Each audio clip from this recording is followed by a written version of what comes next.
Hello everyone, welcome back to the channel.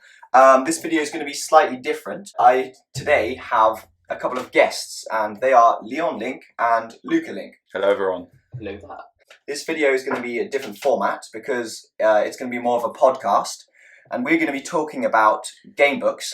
Specifically Fabled Lands. Yeah, Fabled Lands, which is a series of gamebook that we grew up with, right? We absolutely grew up playing this game together. We played a lot of hours of this series, which we love, and so today we're going to tell you about it.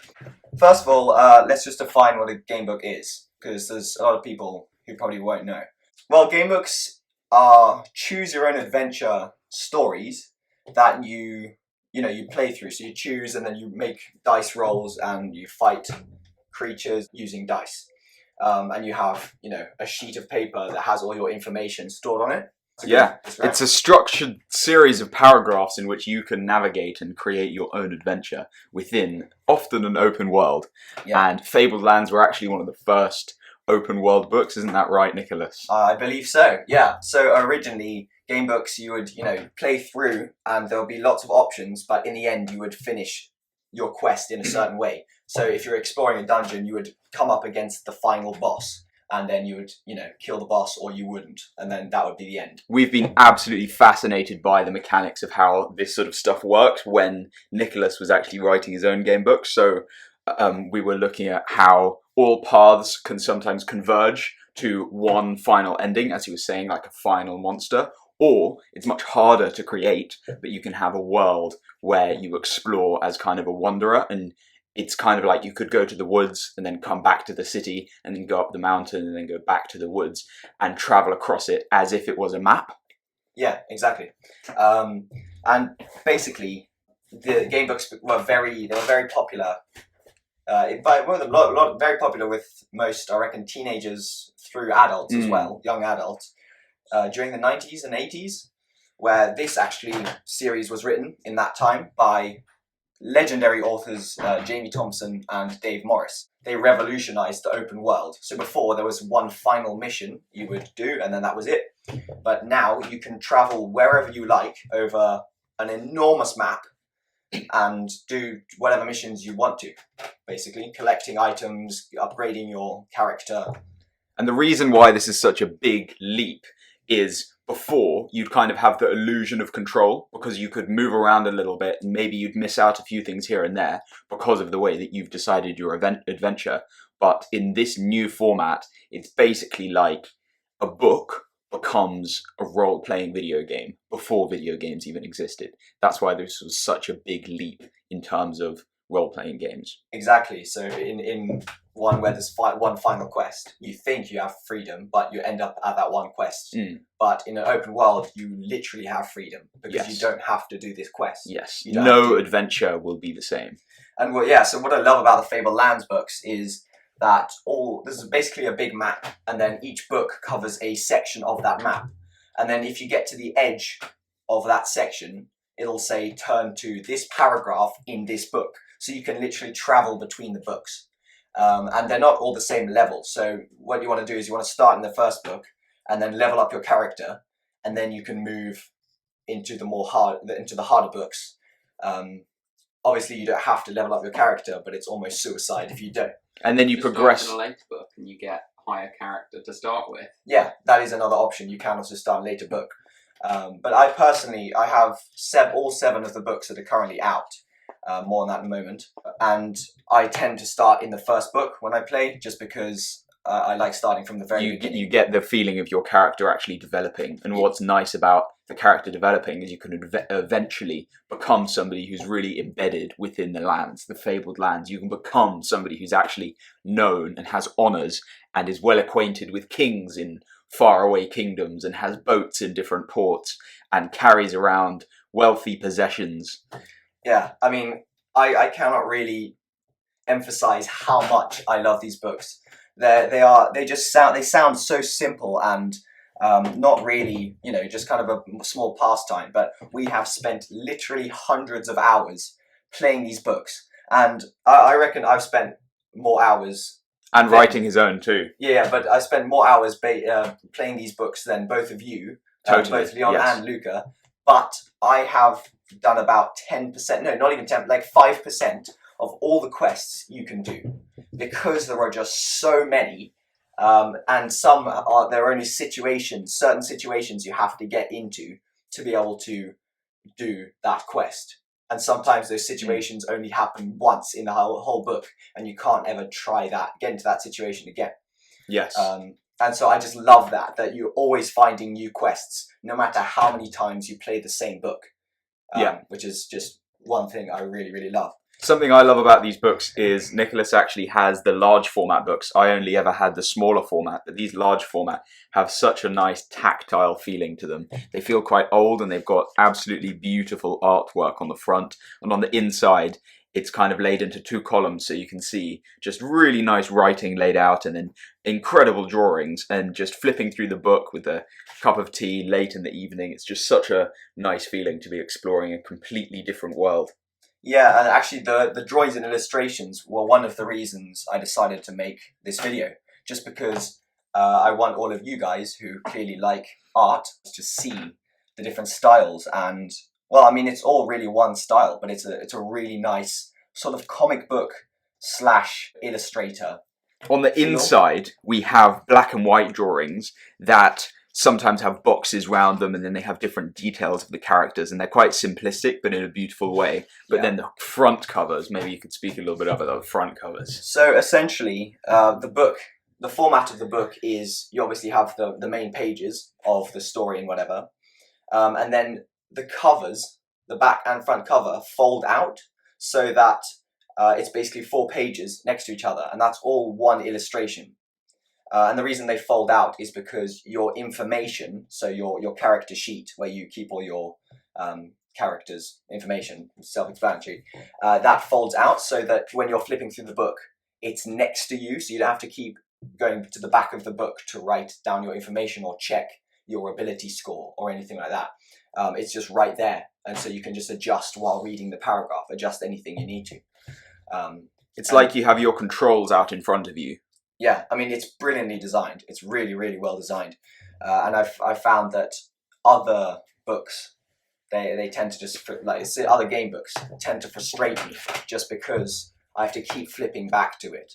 And this large format with a nice thick cardboard cover really just allows you to have that opportunity just to have the inside cover. And basically, another thing I just really love is that you can choose a profession when you make your character. So similar to Dungeons and Dragons, if any of you have played the role-playing game, you choose a character and then they will be better in a certain ability. So there are essentially 6 abilities, and if you can basically choose what profession. So there is, for example, a mage. So if you're a mage, your best skill is magic. If you're a priest, you're very holy, you're very sanctic. You can be a troubadour, like a wandering minstrel who's very charismatic. Then there's also a warrior, obviously the standard warrior, which I've actually very much enjoyed playing, just because I just like the idea of a strong character with a lot of defense wandering around, and then if somebody picks a fight with him, he just crushes them really easily. My personal favourite, I always played the rogue, which can get into the back alleys of different cities and scale the side of kingdoms and creep in at night to steal awesome possessions from... Isn't that the Wayfarer? No, the Wayfarer is the plainsman, so they wander. The Wayfarer is like Bear Grylls, and the warrior is like Genghis Khan, and they each character has their own appeal. So like the Wayfarer, it's just, you get the idea that they're a lone wanderer, that can survive out in the massive, endless plains anywhere in the land of Fabled Lands. The charismatic person is quite nice as well, because you can kind of get your way into inns and sing songs for people and get make friends out of them and stuff like that. Yeah, and have conversations, learn from people. But as I said, the rogue is just awesome to feel like you're this lone wolf in the midst of this vast world, and you kind of deceive people and trick them and then pull up your hood and then creep round the back of a castle. Because they have a really nice set of high abilities. So thieving, obviously, one thing that, Luca, you've said in the past is that you like to, like, because you know, obviously thieving and doing everything like roguish and stuff is morally not okay in our real world, and so you can take that and do everything like Quite cutthroat enjoyable and stuff. to do, yeah. Yeah, exactly. So you can do all the things you wouldn't be allowed to do in the real world. Murder, in the pillage. Exactly, exactly. Violent, ruthless murder is fun. Yeah, I mean, because in the game, without, you know, It's a feeling nice time to morally- chime in the podcast. Yeah, violent. That's a good quote. Violent, ruthless murder is fun. But yeah, that is just such a true point. And I was just saying, I love just the high skills, the high scores of the skills of the rogue. But So- because these characters are, in fact, in a book, the way that you play out the characters, the way that you actually get a feeling for them, isn't the way they look, because there's just a small illustration of their face and maybe a small feel of what they're wearing and maybe a weapon. However, the way that the characters actually play out is the way that Yes, Leon. What's that? the way the characters play out is what adventures will be available to you. So one time when I was a rogue, I was able to join a gang of other thieving rogues who then sent me off on missions, and then I could rise up the ranks. But you wouldn't have been able to do that if you were a warrior. So that is something that is included. So you'll get a mission where you'll meet somebody, and then you let's say it's a swords master, and you want them to teach you, and it'll ask you. There was actually a mission like that, wasn't exactly. Yeah, it'll ask you if you're a warrior, turn to this paragraph. If Did you not- play out that mission? I did. I've done that mission with 2 different characters. One was warrior, where you talk to the guy and he says that he will test And this you. person is a renowned swordsman within the land. Yes, but if you're not a warrior, Yes. then he says you're not worth my time, and then you have to leave. Yeah. So that is. Do you like that? No, I sometimes get a feeling that there's a feeling of missing out, but that is then remedied by the fact that if I did get to do everything, I wouldn't truly have control. It's kind of a balance between I have to sacrifice all of the options where I don't go in the book for the adventure I do choose, because otherwise I may as well read a book. exactly. Hey, Luca, what do you think? Do you think that? Do you agree with that? What? Yeah, no. Just that you can miss out, but it also it's just something to think about as well when you choose your character. Is like Yeah, what sure. kind of missions, and it means Sure. you'll miss out on some things. Yeah, that really does Just change how you play the game, Exactly. and which makes it even more enjoyable because you can play the same book 5 times with different characters, and That's a good you point. can get an entirely different experience. Yeah, just because new options, you know, new pathways are open to you. So, Leon, what would you say is your favourite profession then? I think I've been pretty clear that my favourite profession is the rogue. I think I have to agree. What about you, Luca? I think rogue or wayfarer are both very enjoyable to play. That's it, guys. If you're making your way into Fabled Lands, play the rogue. Yeah, I have to agree with that. Because you can steal from people, you know? Well, Yeah. what's better than that, you know? What's better than stealing? I mean, that's not... Nothing is better. Exactly. I mean, there's not really something you can do in real life. But once again, this isn't real life. So let's talk about how long the games normally last. So, Leon, what's the longest game that you reckon you've played? Personally, my campaigns in this game, if I'm not playing too often, has been maybe a few weeks, 2 weeks, 3 weeks long. So, like, how many hours? Like 10, 5 hours? I 10 hours? couldn't say. Couldn't say. You just get lost in it, and then the time literally flies. You'll start, and you'll think, oh, I'm going to do this mission, and then you do, oh, one more mission, and you've been playing for 4 hours, just right, like Yes. just like that. Yes. The length of the game, you know, the game finishes if you die, right?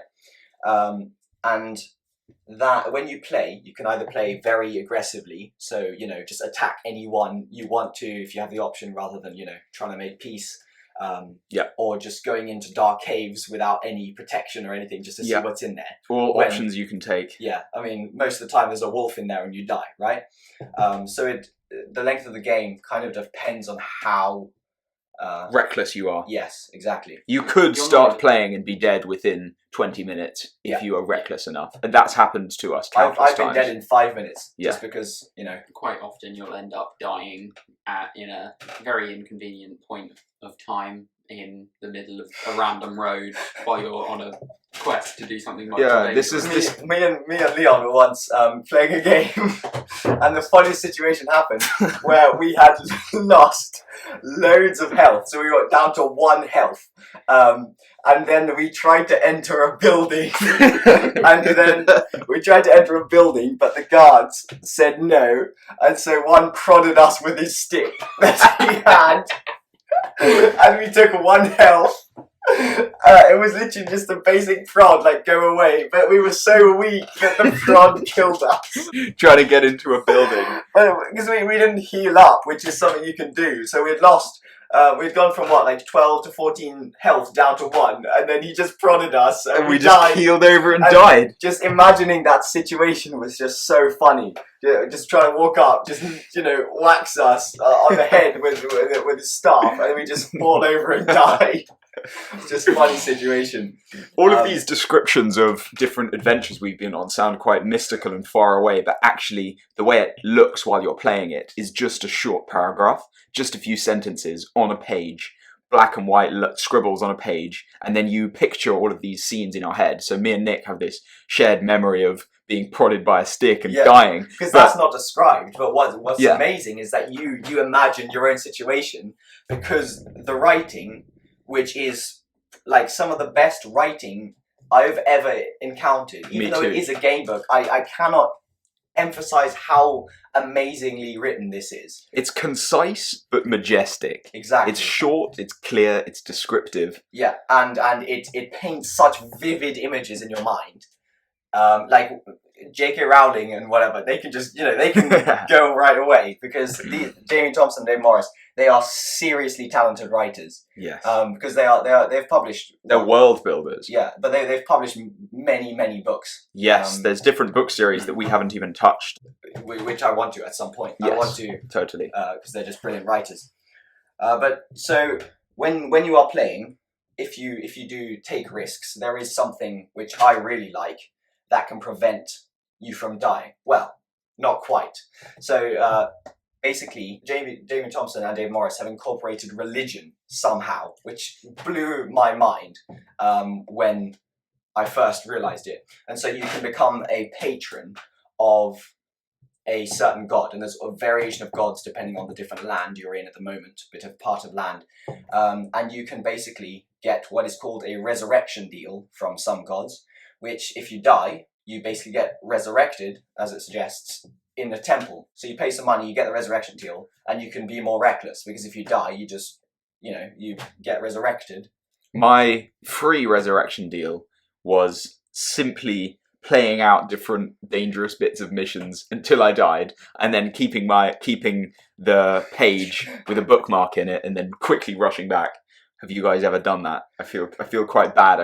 I feel sinful that I've committed this. I personally have done that as well, where I've just died and I've decided, no, I've gone too far, I'm just going to keep going. But then the whole time I just feel a sense of this isn't how it's supposed to be played. Like, technically I've died, this isn't, and then eventually I give in, and then I like, if I die again, or if it goes on too long, I'm just like, okay, I need to start again, I can't just keep going. Yeah. Have you done that as well? Yes.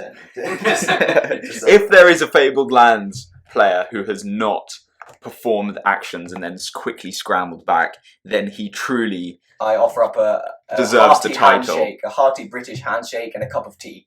He is the character here in the first book called Ignatius the Devout, who is a priest. He's a priest, yes. Ignatius the Devout, then that is your title. A high level of sanctity, that But man if you are female or other, then you are just then you brilliant as die well. within minutes. We don't really have characters right now. So that is resurrection deals. I love that aspect of the game. Right, so in the books there is obviously land which you can roam around on. That makes up most of the Fabled Lands map, is just different parts of the world.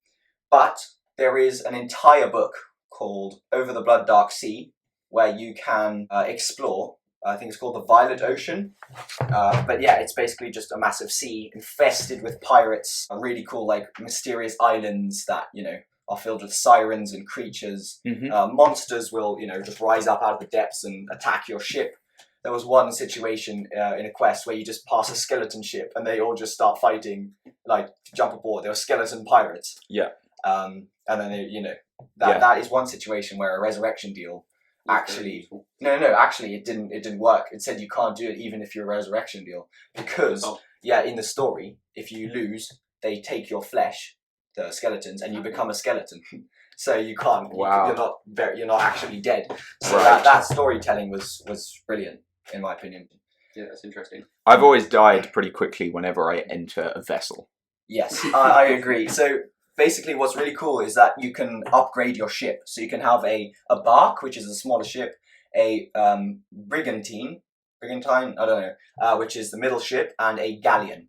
So the bigger the ship is, the more cargo you can hold. The more trading capability you have. Every port has a dock, and then in the docks you can buy and sell cargo, a unit of cargo, like a unit of furs, and then they have different prices. So if you're clever, you can memorize the different prices at the docks and then collect cargo and take it back and forth and trade. Just like the merchant would in real life. And so it really the mechanics manage to emulate the real life profession. Yeah, and you can also upgrade your crew. So if you're sailing and you're suddenly, let's say, attacked by pirates, which seems to happen quite a lot, you basically roll some dice and then you get bonuses depending on the size of your ship and the quality of your crew.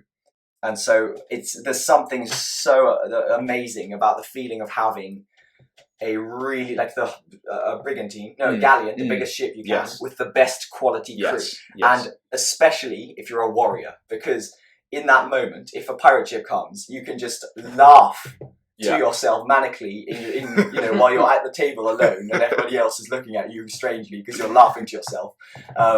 And then just, roll a couple of dice, and then basically, if you don't roll terribly, you've defeated the pirates and you get all their swag. Yeah, you get all their cargo and you can sell it on as well. Yeah. I also wanted to touch on how this actually plays out, because if you guys haven't played this, it all sounds very mystical. But actually, the way this would look is you literally have in your character sheet somewhere, or somewhere within the book, you would have written down what level ship you have, what level crew you have, and then that's your reference. Literally just a pencil writing of galleon, and that will... Yeah, it says ship type, where you write galleon, whatever, brigantine, and then you can name your ship, so that you can come up with some pretty funny names. I personally like making pun names, just because it's funny. Any pun names you can remember of anything that you've... Right now? Used? Yeah. Now that I'm on the spot. But, and then obviously there's a box for your crew quality, your cargo capacity, so if you're a galleon, the biggest ship, you can hold 3 units of cargo, otherwise it's 2, and if you're a bark, you can hold 1. And obviously, the more you can hold, the more you can sell, whatever. And then you can just leave your ship at a dock anywhere you like, and then you just write where that is. And then at any point in your adventure, if you come back to that dock, you can set sail, which I find is brilliant. It's useful, yeah. Yeah, so you can just...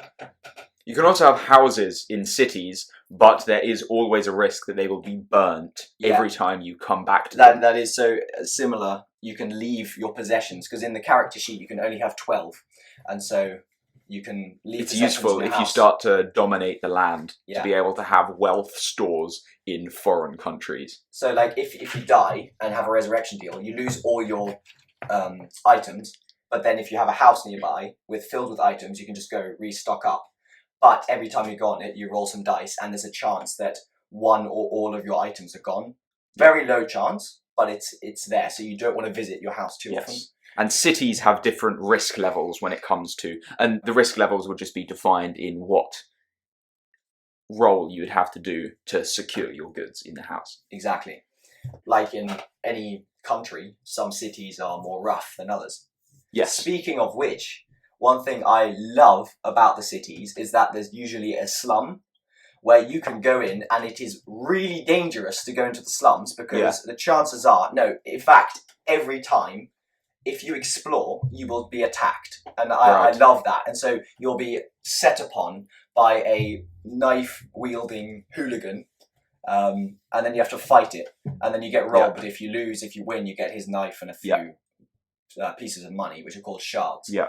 And then obviously, if you're a rogue, that's where you get the opportunities to join the gangs, to often what do happens missions. quickly is these high risk endeavors have very high rewards. So if you're willing to take risks, you can ascend the ranks quickly. And the rank system goes from 1 to 10, and you start in the first book with rank 1. Yeah. But if you start in the third book, which you have rank 3.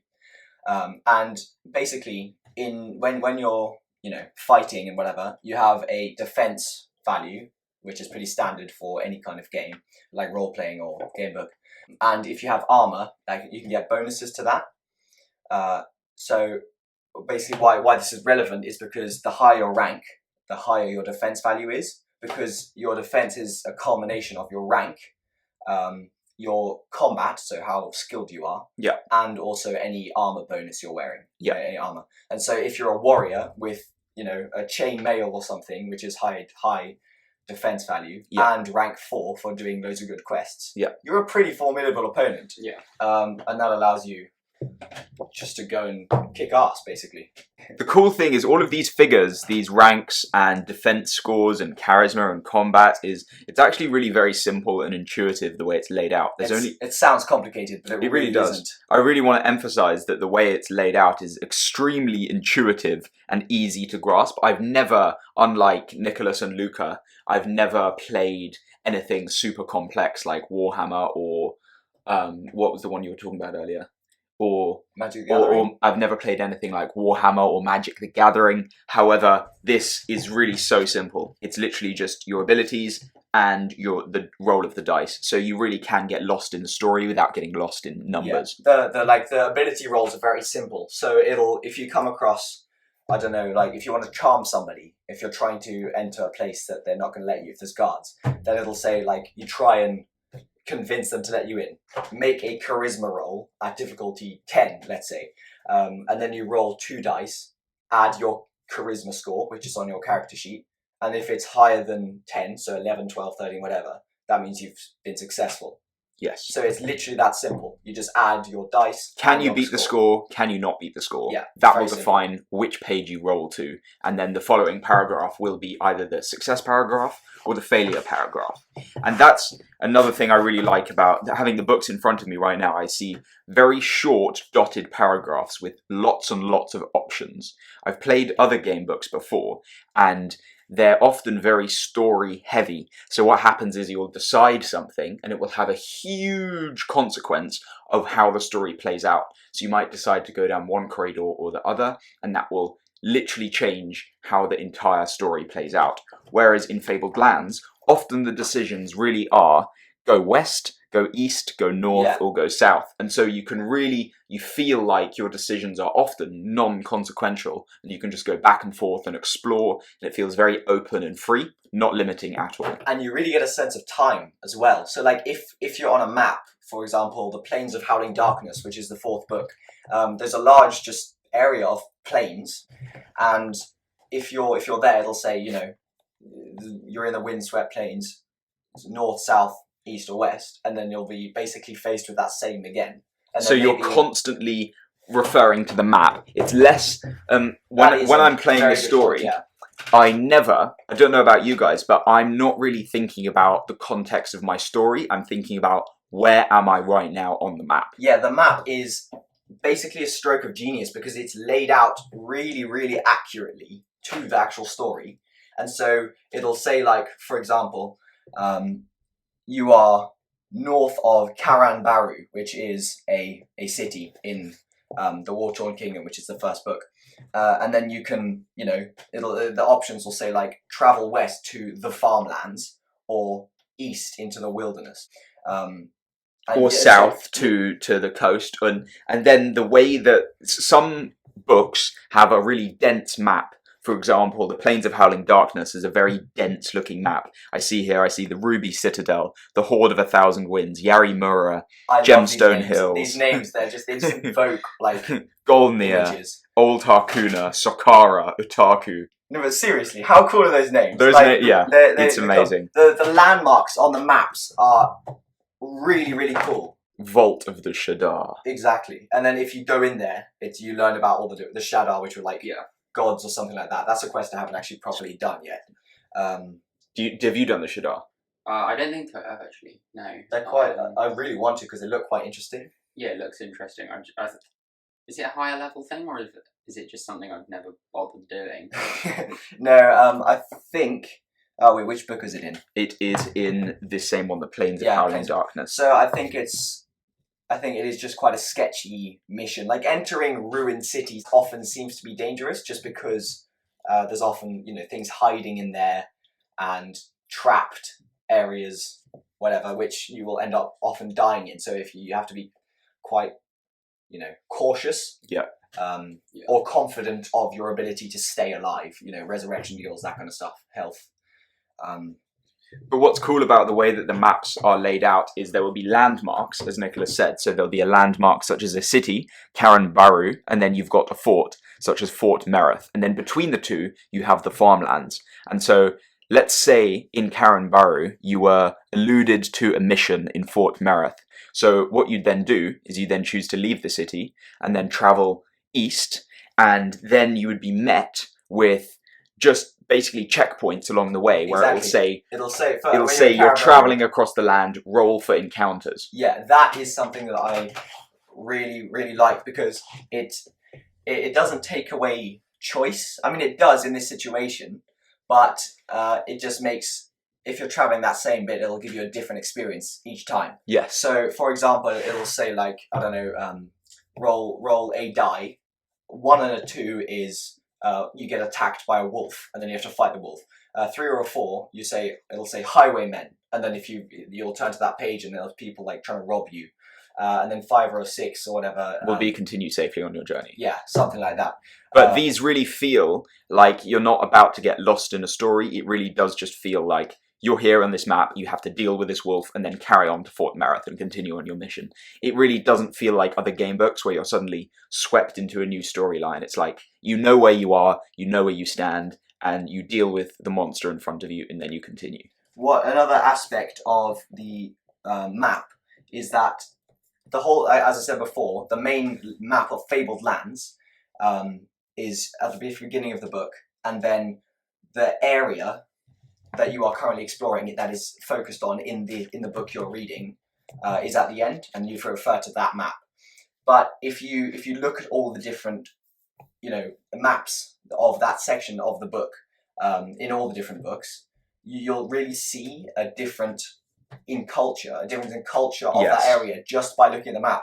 So in the first book, it's very standard because I think they were just setting out these two feuding kingdoms who then one king overtakes the other king, but then there's rebel groups who still support the other king, and then you can choose to go and help the king that was forced out, or you can go and kill the king. Yes. For the military dictator who's now taken over. But also on top of that, if you look at, let's say, the map in book 6, it's all like Japanese style, so there's basically samurai. They're not actually called samurai, whatever, but you find like katana and pagodas and whatever, and the whole aesthetic of the map is just Japanese. The whole art style is laid out like a Japanese painting. I love it how it all changes the style totally throughout the book. So also what I mean by standard in the first book is that there's a forest, there's some mountains, and a lake.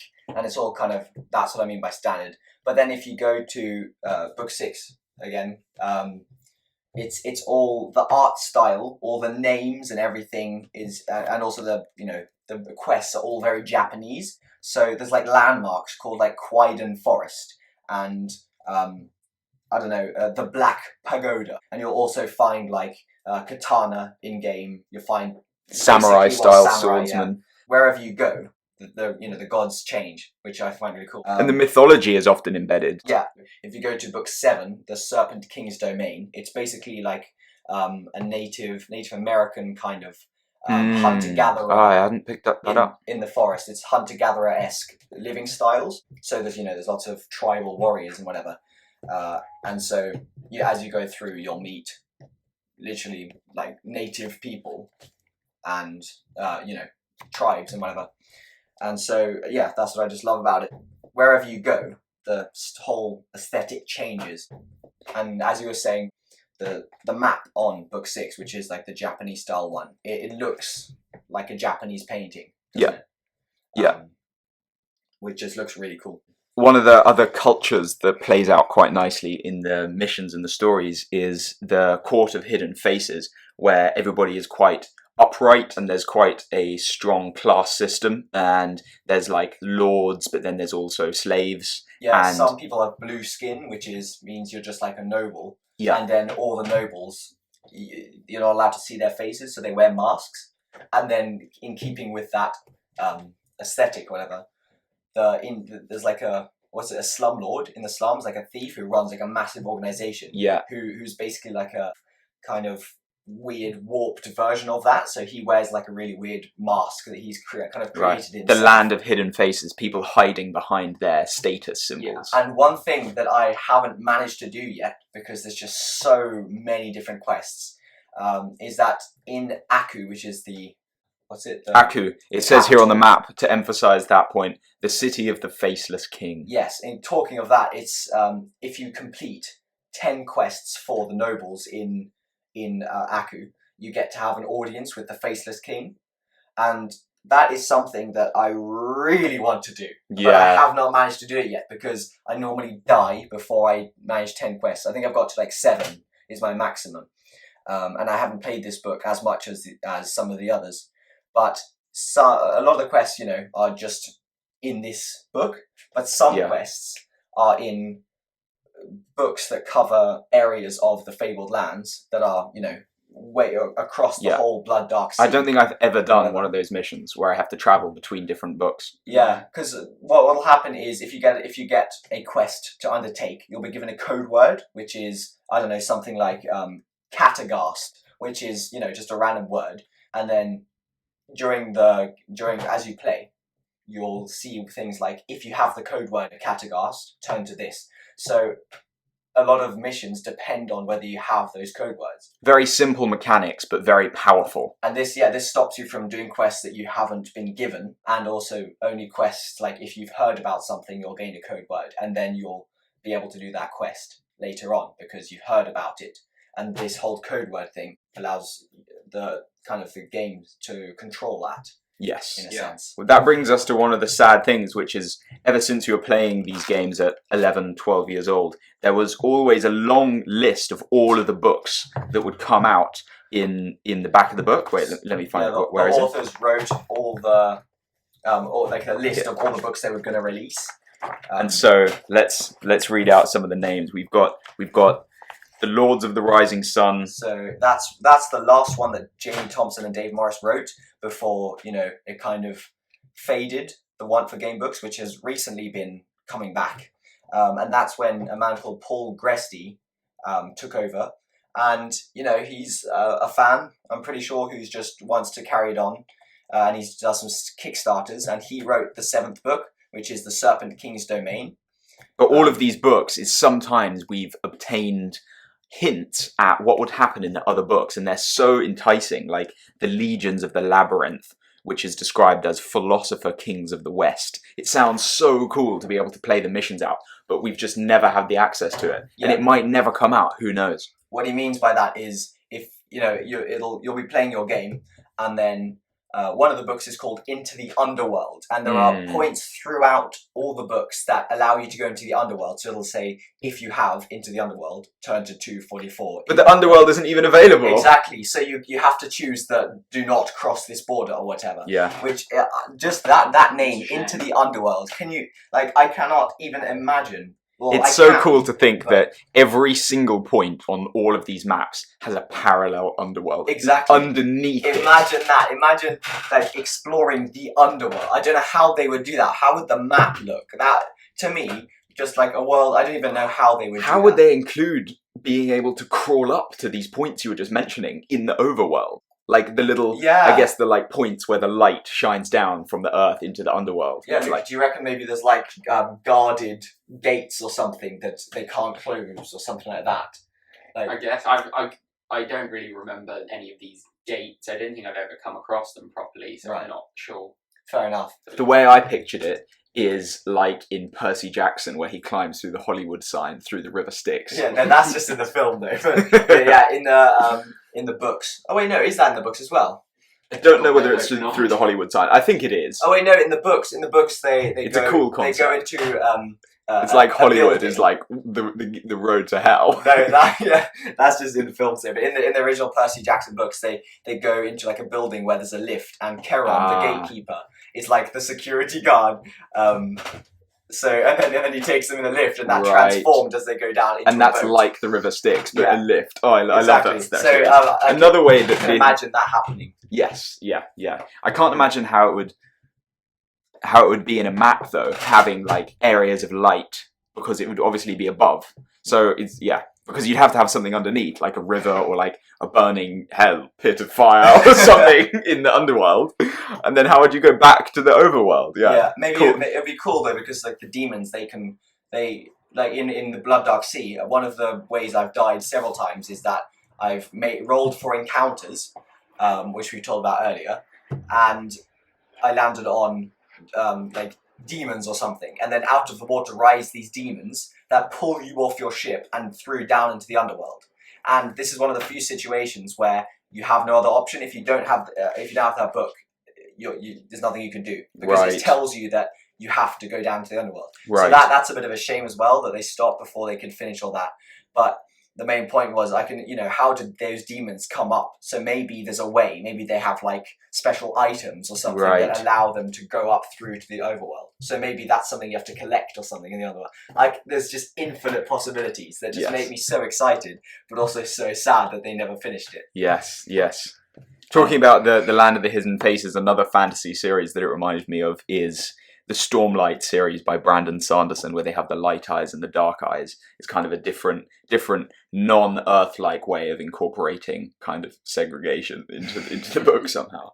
But is that similar? Like, as also concept to like Northern Lights, because I guess so. They released his dark materials, Philip Pullman. Yeah, where they showed in the series they showed like when they looked at dust or something, they showed an image that they caught in a specific camera that showed a city in the clouds, which was them like seeing through the veil or something like that. So maybe that scene between is kind of, that whole concept is parallel universes that can be traveled between, and you can see them in dust, but which is like a specific substance. It's like a kind of matter, isn't it? It's kind of it's kind of this forbidden weird thing that is everything and nothing. that's Well, I think it's actually described in the books as angels, but it's dark matter, which it's described at different points as angels or dark matter. So basically the same thing though, right? But like in the books. It's kind of a substance that's everywhere but nowhere. But imagine that, maybe like at certain points in Into the Underworld, it would describe, you can look up and you see like Golnia or like Karanbaru, a certain city or something above. That would be such a cool concept. Like some weird train thing where you just look out and see the different cities that we've travelled through, that we've been talking about, just passing by your eyes. It has like a clear... Similar to in the Ready Player One film. Did any of you see that? I didn't see that. Basically, if they in the book, obviously, but in the race they drive backwards, and then you end up going under the race course, and you see like the King Kong that destroys the bridge. Like similar to that concept. But anyway, there's just so many possibilities that could happen. Right. So I think let's just quickly read a paragraph from Aku, which is the capital of the Court of Hidden Faces, what we were just talking about. To show you just some of the options available in one of the cities. So this is in the Court of Hidden Faces. Aku, the capital. Well, just straight up, there's just an enormous list of... At the top, we've got Visit an Inn. Where you go and you can buy drinks for people, hear rumours, or gain health or whatever. The inn is always where you restore health. Yeah, so wherever, if there's a city, there's an inn, and that's where you heal up. And so you just pay a certain amount. It might be 2 shards a night. It's like if you pay 4, you stay 2 nights, and then boom, suddenly you got 2 But it's health very back. simple, and it explains So very simple. easily. You can also go to the Grand Bazaar, where you can, me and Luca have done a couple of times, is set up a business and try to steal from someone.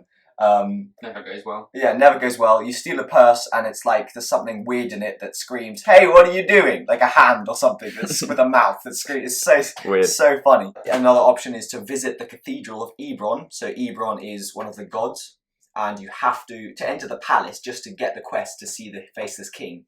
You need to be a patron of Ebron, which is a difficult task. So there's layers to the quests.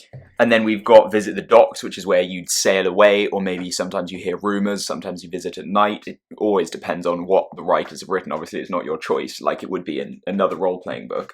It's literally, you read the paragraph and it's like, it is night at the docks. What do you want to do? We've got leave the city on foot, which is the bottom option of all of the cities, which is just how you'd leave and continue on your journey. And then it gives you options from there. But then obviously there's the slums. You can explore the city, where sometimes you'll run into and have an encounter with the militia if they're evil, and you have to fight them or give them money, and kind of like dictator-esque vibes.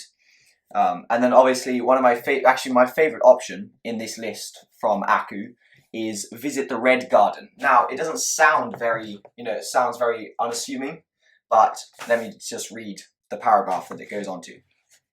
The Red Garden is where the Utakan dispose of their criminals and heretics. The condemned are thrown into the large sunken garden, and the suckered tendrils of the carnivorous alak plants that flourish in the pit drain them of their blood and dissolve their flesh. The leaves, barbed vines and strange, bulbous mushroom-shaped flowers glisten redly in the sun, pulsing with the blood of their victims. A wire fence has been erected around the top of the pit. Masked lords and ladies of the court amble around the edge, taking an unholy pleasure in the viewing of these grisly executions. Victims are herded into the pit, screaming horribly by the expungers. Death is agonizingly slow in coming.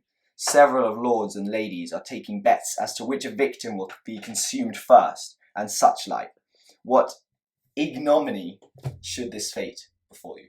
Ignominy? Is it ignominy? Wow. I don't know, difficult. But anyway, what a cool paragraph. That paragraph, to me, just sums up that area of the world just so brilliantly. Luca, what don't you think? It's very descriptive. Yeah. I picture these massive Venus flytraps that humans just get stuck in. But with thorns and suckers like an octopus tentacle. They just wrap around you, ripping your skin apart. And it's very... Some of the Fabled Lands can be very descriptive in a gruesome way. But that just adds to it, I think, personally. Luca, you like the gore and stuff in some of the parts? Yeah. Not setting him up to have a very nice answer. No, but... Yeah, fair enough. It just adds... I like the light-hearted wandering across the majestic citadel. Yeah. But don't you think it's just so vivid? It adds a lot of unique character, shall we call it. Yeah, defining it from certain areas and whatever. Yeah. And just how it's said about how masked lords and ladies amble around the edge and they place bets, taking dark pleasure of it. And it's like... it shows what we were talking about earlier. Well, it's very similar to the Roman Colosseum, whatever. Yeah, right. Where they would tie slaves with a knife to a bear. Yeah, turn Christians into candles. Yeah, by covering them in tar. Emperor Nero. That was just for parties. Yeah, but just for parties. Some of those, some of these places just have those kinds of vibes. And one adventure in Aku, me and Leon had.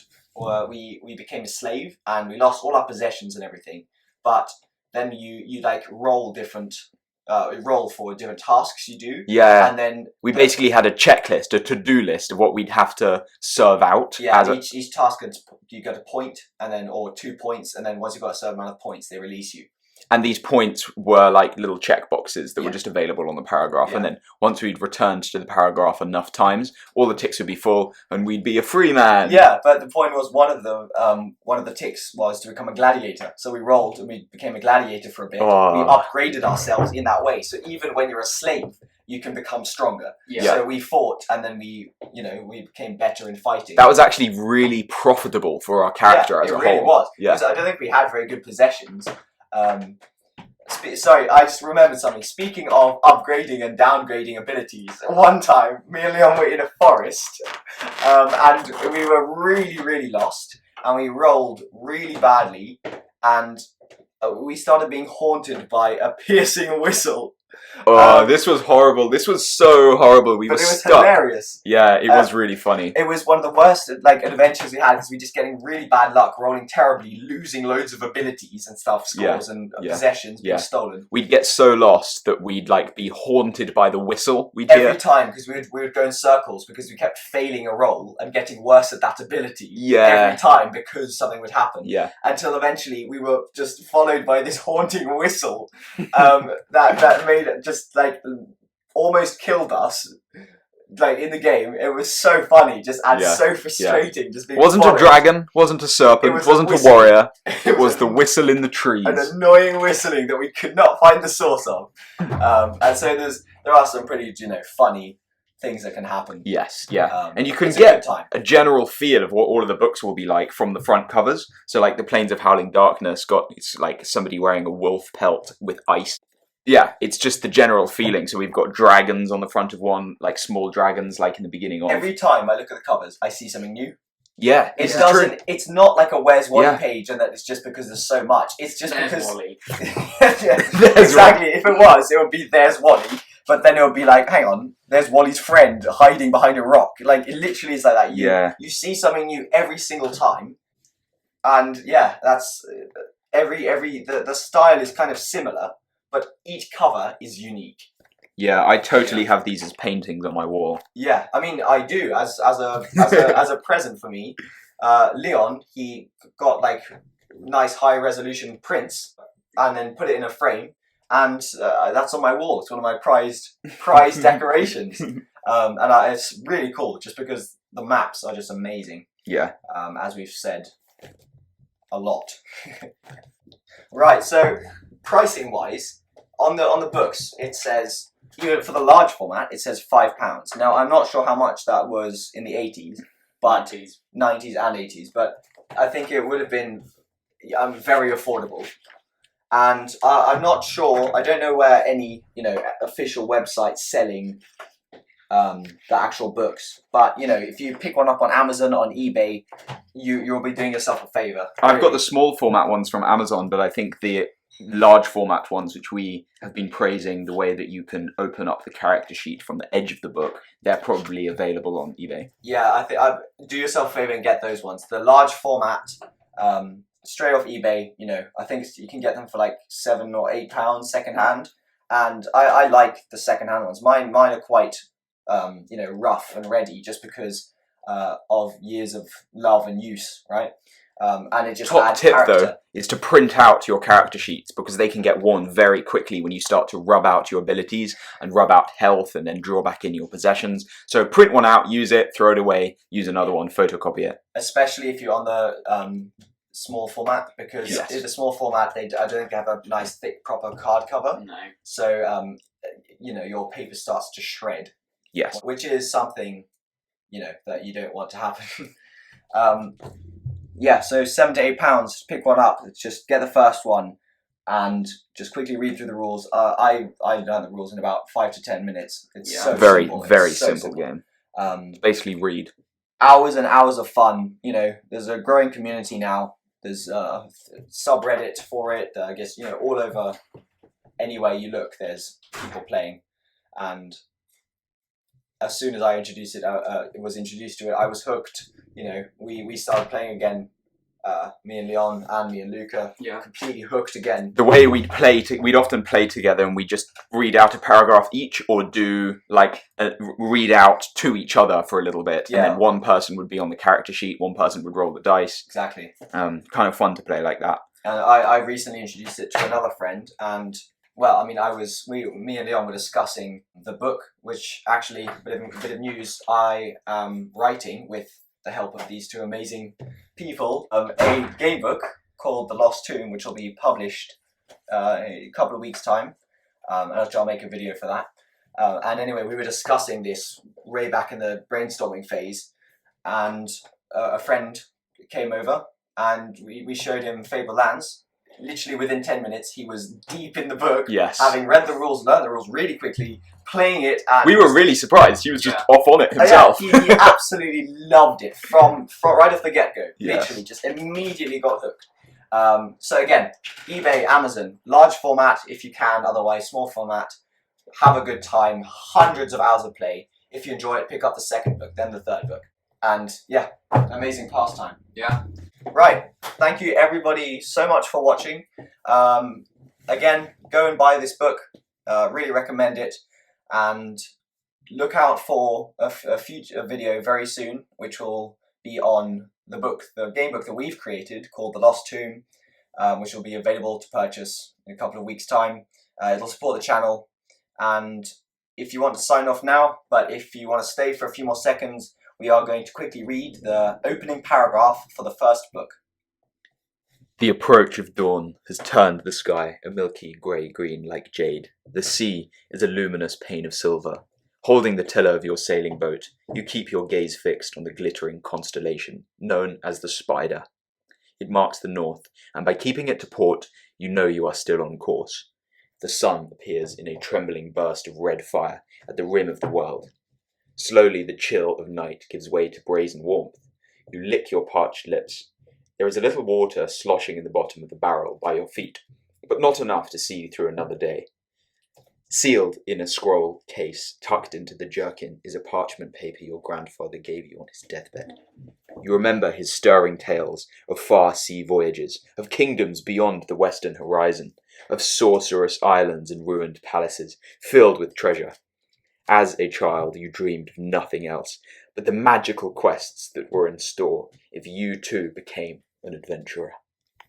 You never expected to die in an open boat before your adventures even began. Securing the tiller, you unroll the map and study it again.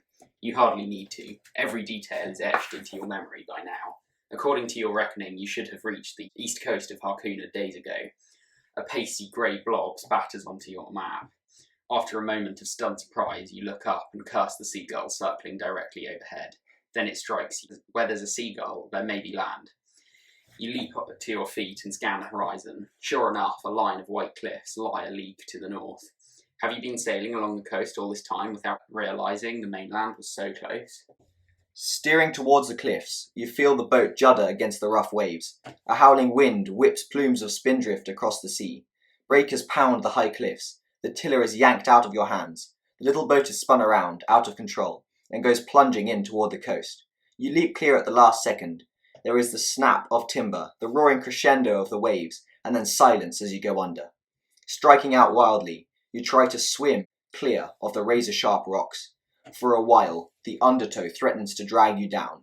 Then suddenly a wave catches you and flings you contemptuously up onto the beach. Battered and bedraggled, you lie gasping for breath until you hear someone walking along the shore toward you. Wary of danger, you lose no time in getting to your feet. Confronting you is an old man clad in a dirty loincloth. His eyes have a feverishly bright look that is suggestive of either a mystic or a madman. Now turn to 20.